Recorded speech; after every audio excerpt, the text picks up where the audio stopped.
দাদা বন্ধুরা, আজকে আমি নিরামিষ চাউমিন কীভাবে করে সেটা তোমাদের মাঝে দেখাবো। তো এই দেখো বন্ধুরা, 2 প্যাকেট চাউমিন আজকে করতে হবে। তো প্রথমে আমি ফুলকপিকে ছোট ছোট করে বানিয়ে নিয়ে তারপরে গাজরটা ছুলে নিচ্ছি। গাজর ছুলে নিয়ে ছোট ছোট করে গাজরগুলো বানিয়ে নেবো, নাহলে সেদ্ধ হবে না তাড়াতাড়ি, এই জন্য। তারপরে বিনসগুলো টুকরো টুকরো করে বানিয়ে নিচ্ছি, বিনসগুলো ছোট ছোট নিচ্ছি। এরপরে বাঁধাকপিকে মোটা, হালকা মোটা করে একটুখানি কুচিয়ে নিচ্ছি। কুচিয়ে নেওয়ার পরে এরপরে আমি আলু নেব, আলুকে সরু সরু করে পিস পিস করে নেব। তারপরে আমি দেখো বন্ধুরা, তারপরে আমি হচ্ছে কি তোমার আলুগুলোকে আরও কটা নিলাম, নিয়ে সরু সরু করে পিস করে নিলাম। নেওয়ার পরে ছোট ছোট করে কাঁচা লঙ্কাগুলোকে পিস পিস করে নিচ্ছি। এরপরে আমি কড়াইতে দেখো বন্ধুরা কিছুটা জল দিয়েছি, জলের মধ্যে তেল দিয়েছি, তেল দিয়ে জলটা একটু গরম হয়েছে, ধোঁয়া বেরোচ্ছে, সেই সময় চাউমিনগুলো আমি ঢেলে দিলাম ওর মধ্যে, দিয়ে হালকা করে চেপে চেপে দেবো। কড়াইটা ছোট হয়ে গেছে, ধরছে না, তো হালকা করে চেপে চেপে দিয়ে আস্তে আস্তে করে ওটা দেখো হয়ে এসছে প্রায়। হ্যাঁ, হয়ে গেছে। এবার নামিয়ে ফেলবো। নামিয়ে ফেলে তারপরে আরেক কড়াই করতে হবে।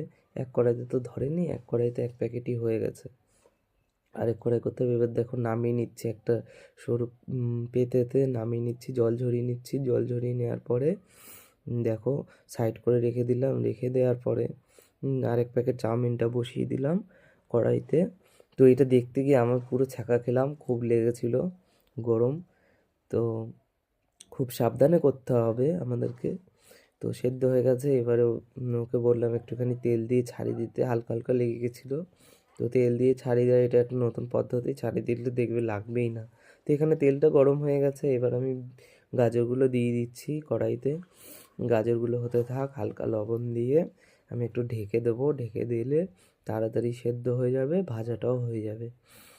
তো দেখো বন্ধুরা, ওর অলরেডি সবকটাতেই তেল মাখানো হয়ে গেছে চাউমিনে। এতগুলো চাউমিন করতে হবে, তো সবকটাই তেল মাখানো হয়ে গেছে, ঝুরঝুরে হয়ে গেছে চাউমিনগুলো, এবার ফ্রেশ হয়ে গেছে। তো এরপরে আমি গাজরটা হয়ে গেছে, নামিয়ে নেওয়ার পরে আমি বিনসগুলো দিলাম। বিনসগুলোকেও ঢেকে দেবো, ঢেকে দিয়ে তারপরে বিনসগুলো নামিয়ে ফেললাম, হয়ে গেছে। তারপরে আমি দিলাম ফুলকপি, আলু, এগুলো ভেজে নেবো সুন্দর করে। তো তারপরে ভাজা হয়ে গেল, হয়ে যাওয়ার পরে এবারে চাউমিনগুলো দিয়ে দিচ্ছি, আর সবজি কিছুটা দিয়ে দিয়েছিলাম তার আগে। এবার চাউমিনগুলোকে উল্টে পাল্টে নেড়ে নেড়ে নিচ্ছি।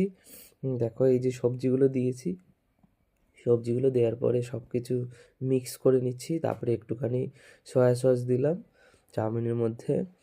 তারপরে একটুখানি তোমার হচ্ছে কি